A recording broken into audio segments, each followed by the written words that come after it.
a lot of this is not different. And honestly, that's one of the biggest messages we're trying to put out there is, guys, this is not a big change. Stop listening to the media.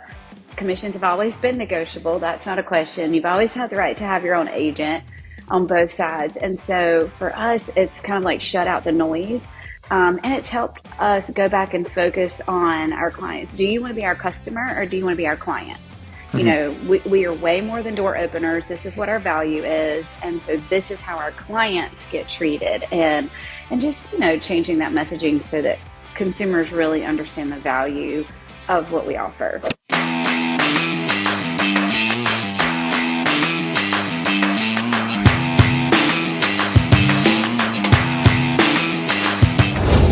You are listening to the #1 real estate podcast in the world. We talk with the real estate professionals all across North America about their wins, losses, lessons, and stories help you win in your local market today. My name is Cody from Sheridan Street. I'm joined with Vikram Deol of the Real Estate Sales Academy and Sheridan Street. It feels good to say that finally. Mr. Vikram Deol, what's happening? Before we intro our guest, give me kind of like the Cliff Notes version on like what's good in your world. Like you're working from a coffee shop today. Yeah. Maybe tell us a little bit what's happening. It's a little loud in the background. For anyone listening back on iTunes, I apologize. You know, Vikram just can't seem to figure out how to get into like a quiet space for these podcasts over the last couple of weeks, but I won't hold that against you. Oh, just funny people just saying funny things on text message right now. Looking to just it's a funny market, and when the market gets funny, emotions start to run high. When emotions run high, people start doing things in a reactionary way instead of a proactive way. I like proactionary. We're going to make up a new word, proactionary way. And when that happens, right, like you start making decisions that don't make sense to your long-term goals. And like the goal of our podcast, the goal of our company is to help people make decisions from a grounded spot instead of an emotional spot, because you might make a good decision emotionally, but you also have a higher tendency to make a decision that you then turn around and you're like, man, why did I do that? So, you know, just like really working with our clients inside of our different programs, just really working with them to stay grounded and centered. We've been doing a lot of visualization exercises with our private clients in our circle, just to keep them really focused on why they're here as the market starts shifting, as NAR starts kicking. Oh, it's our first podcast since the NAR lawsuit. Man, that is a hoot of people going crazy online right now. Like, y'all stop me to posting stuff. Like, your client doesn't care. All your client cares about is that you have a process to guide them through. It is not, this is why you guys are getting sued right now. Like, stop doing dumb things just because you saw some agent do something. That's my rant for the day. Just because you see another agent do something dumb doesn't mean you should follow the boat. Yeah, and we'll jam about that. And something I'll say, hey Vikram, something I'll talk to them, like refresh your sound, because it's not coming through your mic, it's coming through your laptop. But for me, as you do that, as you kind of fix your sound issue, for me, I would say like that's another big thing that we're focused on right now as well, is like we're chatting with a lot of our clients about post-NAR settlement. We're chatting a lot of our clients about like how to have great conversations versus just like, you know, like you and I both posted something the other day on social about this dude I think it was actually in Lab Coat Agents, where April, like our guest today, actually her and I met. But somebody posted the other day in Lab Coat Agents that they had to turn away 7 buyers from an open house. They turned away 7 buyers from an open house because they wouldn't sign a buyer compensation agreement. And I'm like, you got to be kidding me! Like I'm like, there's so much bad information out there in the marketplace, and like the whole reason why we do these podcasts, the whole reason why we connect with agents that are doing really cool things in their markets across North America is to get the right information in front of agents, because there's so many great agents in the marketplace wanting to do great things. It's just like they go into these real estate Facebook groups and they ask for advice, but they don't actually have like they don't know if the advice is correct or not. So that's the whole reason why we interview agents that are actually doing numbers, like teams that have the information in front of them. People like Sharon we've had on our podcast, Tamir, tons of agents that are and other agents that are doing really large things. So for me, Vic, like I'm like you, I'm super passionate about getting the right information out in front of agents. But let's do this, Vic. Let's I think this is a great opportunity for us to segue into our guests, because we actually, like I was saying, as you were kind of popping back in, I actually got connected to April through the Lap Code Agents page. I think it was Tristan who actually tagged April and said you should have April on the podcast. And April is doing some really cool No things. big deal. No big deal. No big deal. And April's doing some really cool things out of the North Carolina area. And I kind of like read it, like this is the first time we've actually connected prior, like we connected a little bit in the green room.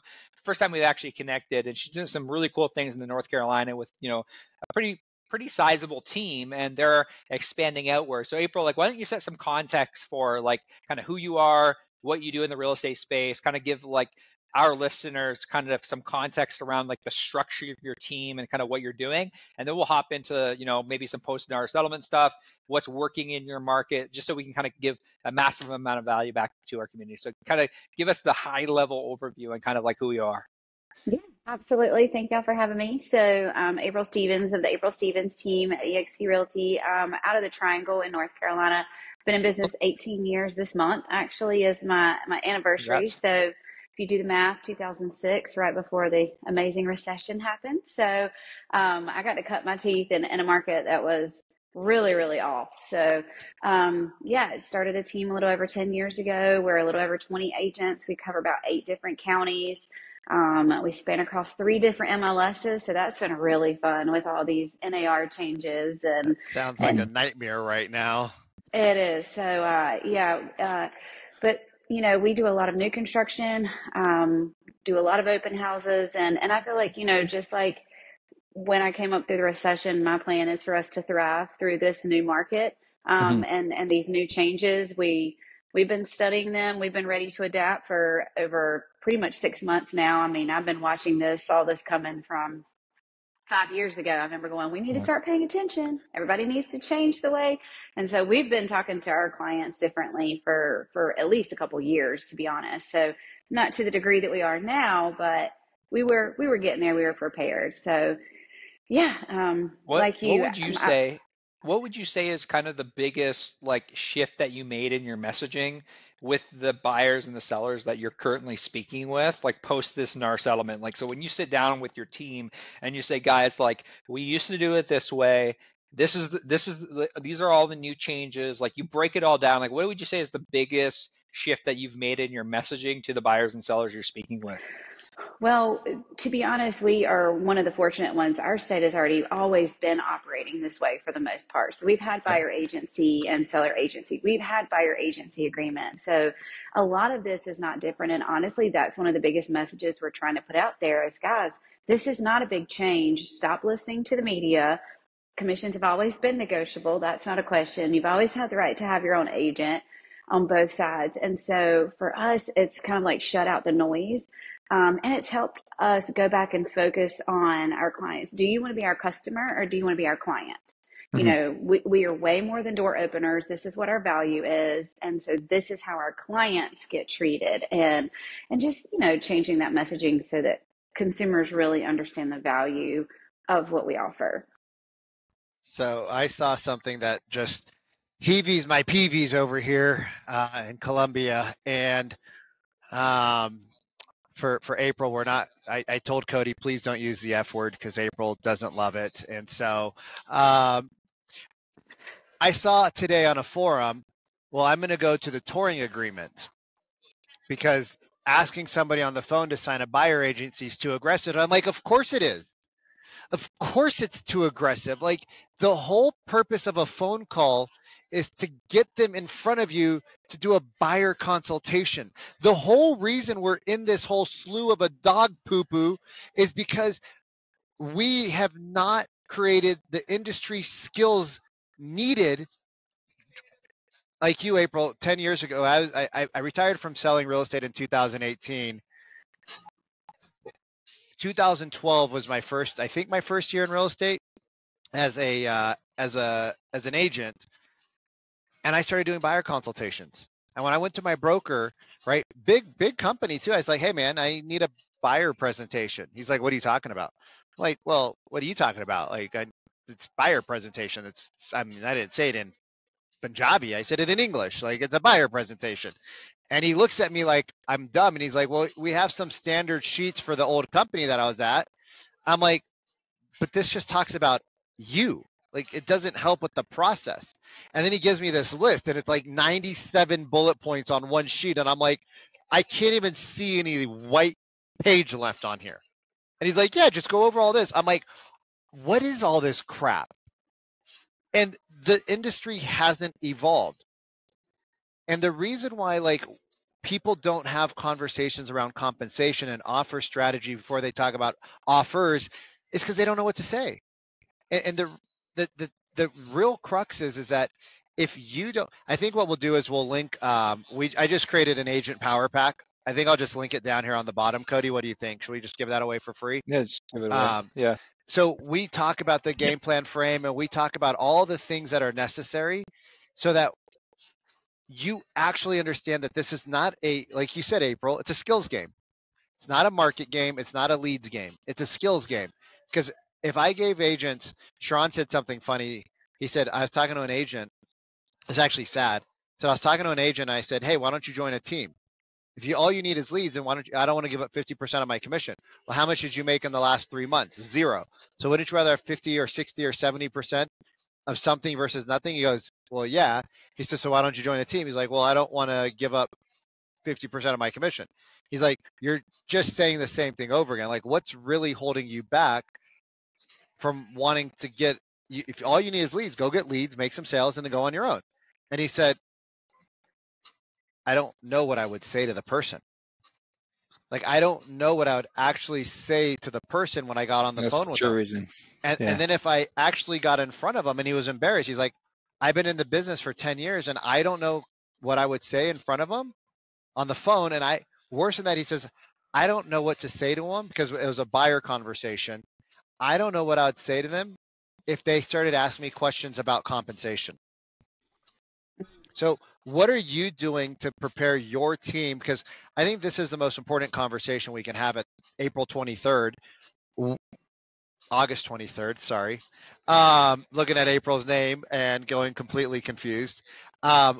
April, what are you doing to train your agent so that it's not just giving them the words, but it's giving them the confidence to go out and actually have the conversations that they're needing to have? So we started, they didn't even know this was really coming, but we started 3 months ago. I did a competition to see who could get the most buyer agency agreements signed.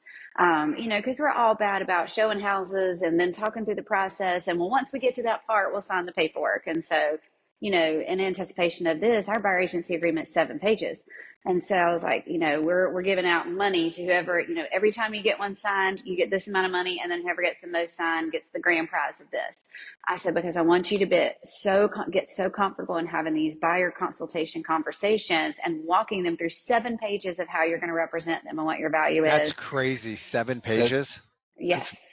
So we did that 2 months ago for a full month.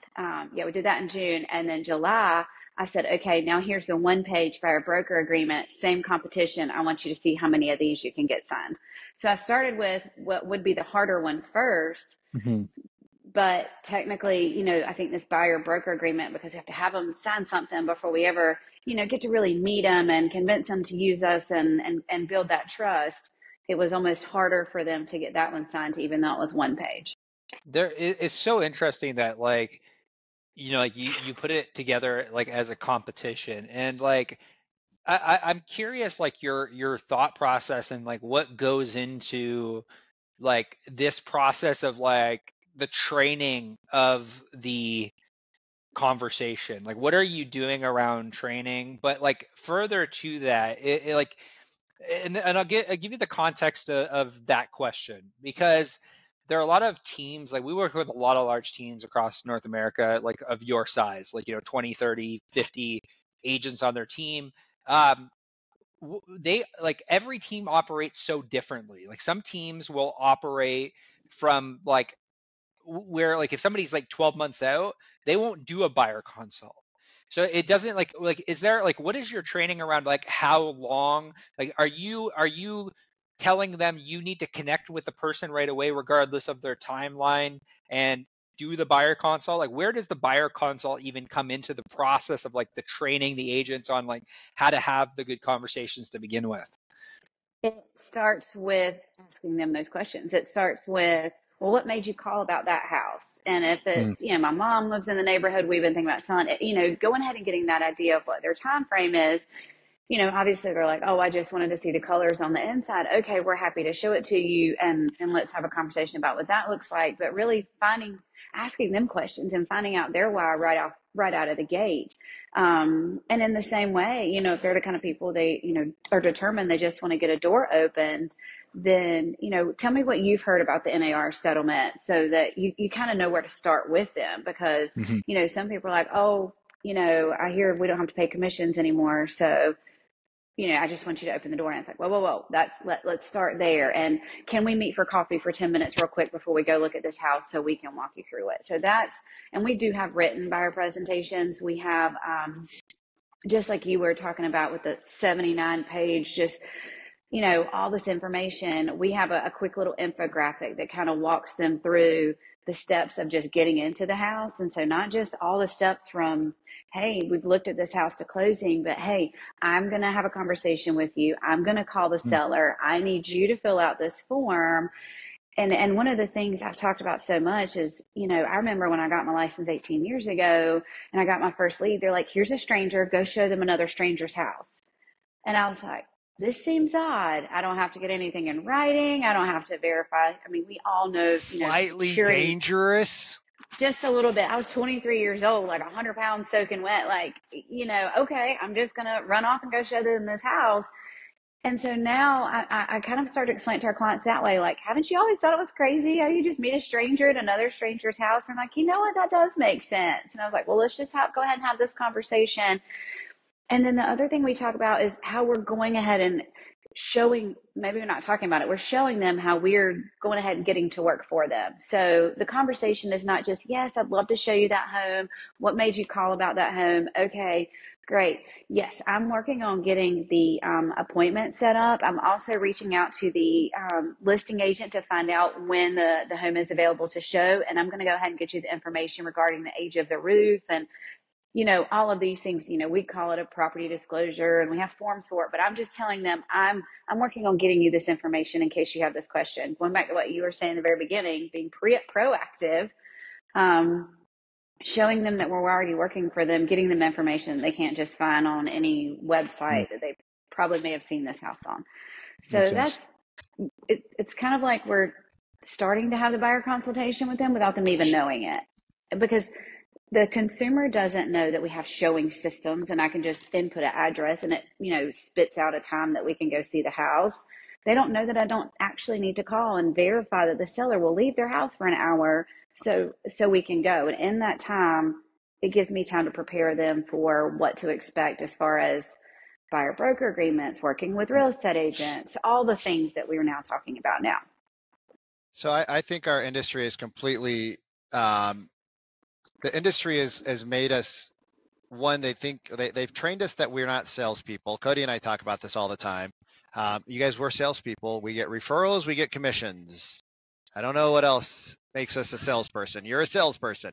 So stop saying you're not, because when you own what you are, you could advise how to be the best. And I grew up selling Cutco knives. We couldn't sell a $900 set of knives over the phone. Like, we had to get in front of Mr. and Mrs. Jones. Back then it was all Mrs. Jones. And we did presentations, right? We did presentations and I had to pick up the phone to book the appointment, and there was just no other choice around it. And now, like when I got into real estate, I'm like, well, if I did a presentation to sell a set of knives, how in God's green earth am I going to not do a presentation to sell somebody a house which has an air conditioning, a swimming pool, a roof, siding?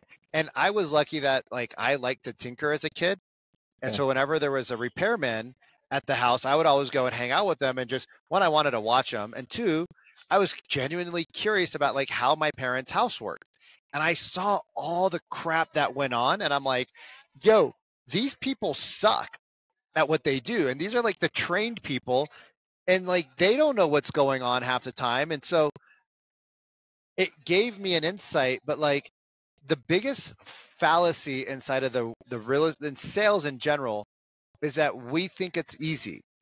And what Zillow has done, and people don't realize, is that the Zillow touring agreement is actually the biggest hurt that you can use. Because what you're doing is you're relying on something super simple and easy. Hey, why don't we just go do like this short term? And here's what agents say: I have to get something signed by you. So what we can do is just sign this short term agreement, and it's only for one house for 24 hours. And then afterwards, if you want to continue, we can get a longer agreement signed. And I'm like, why would you all even why do you want to chase energy? So like the first thing you do is you get the overarching goal. Hey, so what made you, like you said, April, what made you reach out to me today about this home? The second thing you do is you probe and clarify, right? So tell me, like, how would life be different in a home like this versus where you're at right now?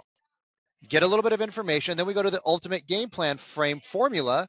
And it's like, so has anybody sat down to walk you through like the actual rules and regulations? Has anybody walked you through like what this whole like buyer compensation conversation is? No. Oh, well, I guess that's probably something we should do first before we go look at homes.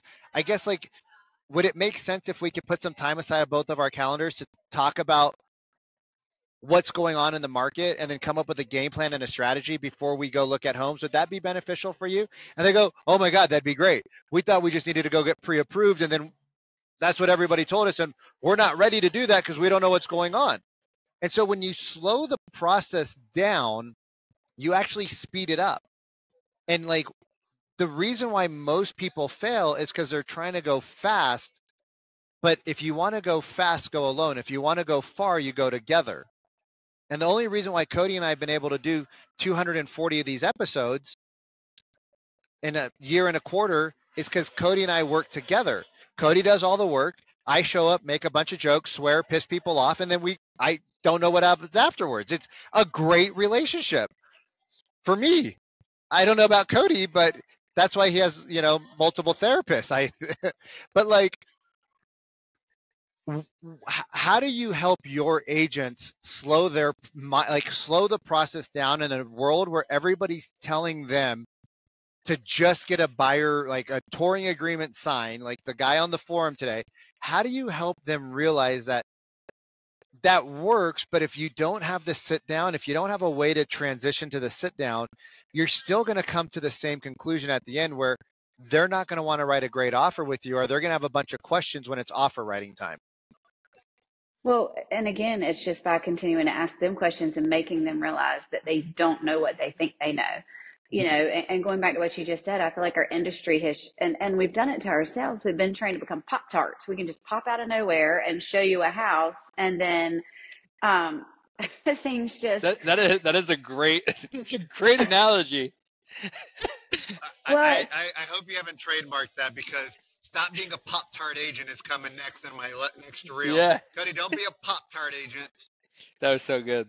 Well, people think we're just literally sitting at the office all day waiting for the phone to ring, and then we just pop into our car, and then we pop up and we show them the house, and then we pop up when we're ready to write an offer. And this is why so many people at the end of the day have no idea what they signed. They don't understand everything that we're telling them, and that's what causes so much anxiety and frustration. And so I think if you just ask a few questions that make them go, other than, like you said, have you gotten pre-qualified? Because that means a lot of different things to different people too. Yeah. A lot of, if you ask them just a few thought-provoking questions as to, I'm not sure about that, we haven't really thought about that. Oh, good. Well, let's sit down and make sure you've thought about all of this, because this is a lot of hurry up and wait. It's like drinking from a fire hose at times. So let's make sure, I'm not going to bore you with too many details, but I want you to understand the process and what we're going to go through so that you feel like you're making the best decision for you and yours. So, and I love that. And like, I think it's abundantly clear that like the industry has to change, whether we accept it or not. It's already changed. Like it's changing, and it has changed. And me and Sharon, me and Vikram have had these conversations about like we just have to accept the new normal. Now, when we talk about accepting the new normal, and we talk about the changes that are happening, and like even when we were in the green room, we talked about the changes are really interesting. There's a lot, but like it sounds like you still have an expansion mindset. So like walk us through like what's working right now from an expansion perspective, because you said like you're moving into other markets. Like if a team is out there and they say, hey, right now, okay, transaction volume is down in my area. Like walk us through a little bit of your mindset around like expanding the team, what that looks like, and kind of like what you're thinking about as a team that's looking to grow. Like how are you doing that, and what are you doing that's working? Well, what we found, especially where we're at, we are becoming a melting pot for a lot of different areas of people moving in. Where my office is, we're kind of like in a triangle. Behind the triangle, we've got, a lot of military around us. And so what we started seeing is our areas are really just expanding, growing together. And so, I kind of stopped stopping at county lines and, towns and things like that. And especially once we had other MLS systems move in that have now, made our reach that much farther. Again, being born and raised from, where I work, I know most of the state. And then Mhm. I have just strategically partnered with other people that are just on the outskirts of where we cover, so that I'm kind of building bridges and Got it. expanding around me, because what we're finding is, people, especially since COVID, are not as tied to locations as they used to be. So we had a lot of clients that were like, hey, we're not waiting to retire to go work at the beach now, because we don't have to commute anymore. So I'm just going to pick up my business and go to the beach. Can you help me sell here and buy there? And it's like, well, we're not really in that MLS. Well, now we are. And so instead of sending all my referrals back and forth to this one agent, we just decided to partner and brought them on the team. So, just making strategic moves like that. And it's helping us diversify with our team, because, we got different buyers and different price points. Where our office is located is a really hot, popular, growing area. I mean, entry level homes are, pretty much 350, 375 now. But if I go 30 minutes out, that drops drastically. And so we're able to kind of pick up people who thought they wanted to be here and say, if you could get, way more house for $100,000 more, would you be willing to drive another 20 minutes? Yes, absolutely. Okay, great. Let's just kind of keep going backwards. And our infrastructure is behind, but it's catching up really fast. And so that's been part of the strategy is just knowing that we can get our people a little bit more if we go just a little bit farther, and we just keep going a little bit farther. So like from a geographical standpoint, like a lot of teams, a lot of agents, like I would say single agents primarily, but even teams, they do, like they're reluctant to expand out. They're reluctant to, because they want that 10-mile radius, that 5-mile radius around the office. I guess like walk me through some of the reasoning. Like were you finding, like are you finding right now in your market, and this might be something you can kind of talk to other team leaders about, like what are you seeing locally, and then what are you seeing, like are you seeing that more people are just naturally saying, hey, we have this pool of 8 clients, but like we actually don't want to be in this 10-mile radius? Like what are you seeing, and like what prompted you to do that in the first place? Yeah, I mean, that was it. I think a lot of it happened during COVID, when it was like we have all of these buyers and they're in this price range, and we literally have no inventory in that price range. And I was like, Mhm. just like they're going to have to say, am I willing to drive a little bit farther to work to find a house that I can purchase and afford? We have to be willing to drive that much further to find them said houses to purchase and afford. And a lot of that kind of happened organically, working with the builders and developers that we do. Land prices started to go up. They had to go out further to find land that was more affordable to develop, to sell Yeah. lots. And so it was kind of an organic migration, but then it was working. And so I just decided to take it a step further. Now, caveat, I do not recommend working outside of your practice areas. So that's another reason I have agents on my team that are from these areas. So it's not me necessarily trying to sell something an hour and a half away. It's somebody on my team. We just drew another radius. So it's Got it. making our reach as a whole bigger. Got it. I have Got a it. And then, question. yeah, go ahead, Vic.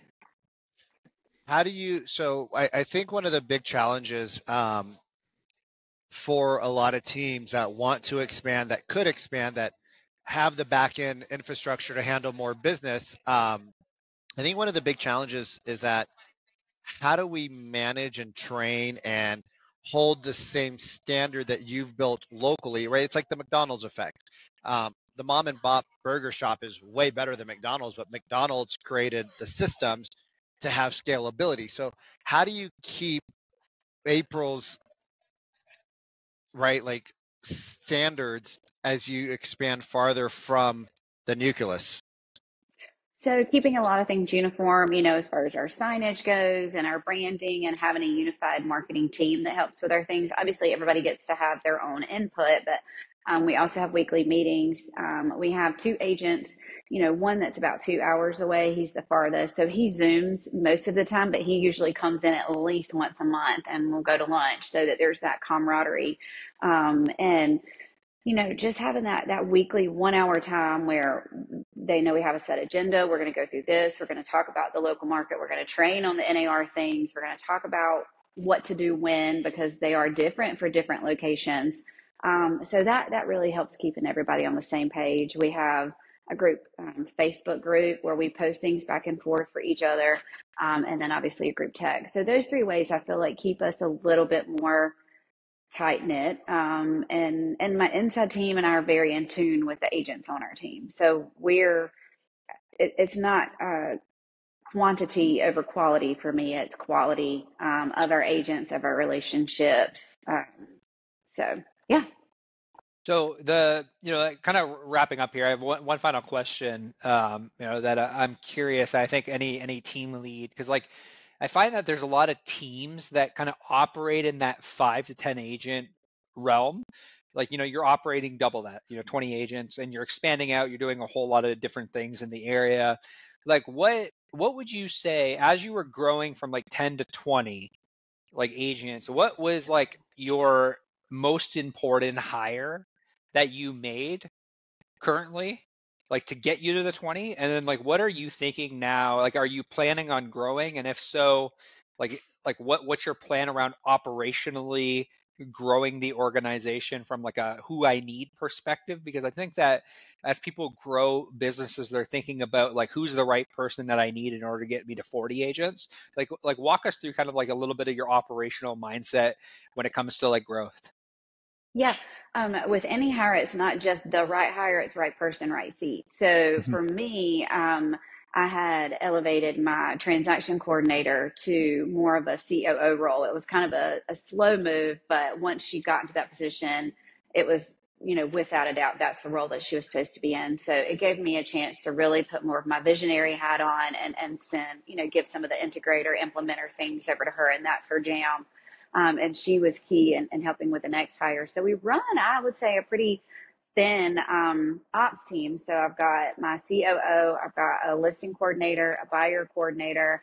The buyer coordinator also is our ISA, and we just hired a director of experience. So she helps me with some of our clients, but also with the agents that we have in our office, because we do have a fairly large office, and helping with that, the team things, planning the lunches and all of that. But I think two major things. One, you need to find out from your team how much they are and are not willing to delegate. So, when I was a smaller structure team, I tried to hire transaction coordinators. None of my teammates would let go of so many of the buyer transaction pieces that it didn't make sense to have a full-blown buyer transaction coordinator. And that's still that way.